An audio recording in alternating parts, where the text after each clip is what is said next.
Hello, welcome back to HeftyF channel. Now we will discuss 5 top tips for bookworms and beginners. 1. Find your genre groove. Don't force yourself to read what everyone else is raving about. Explore different genres.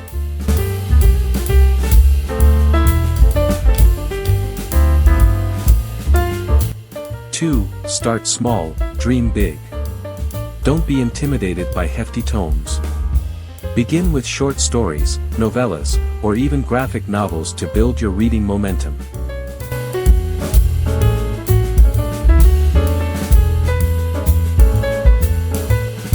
3. Embrace the atmosphere. Create a reading haven.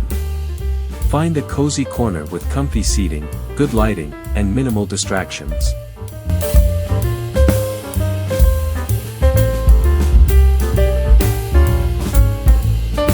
4. Befriend your local library. Connect with other bookworms.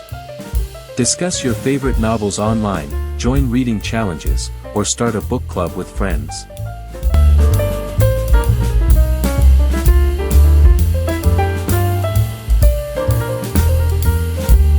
Sharing your love of reading with others adds a whole new layer of enjoyment.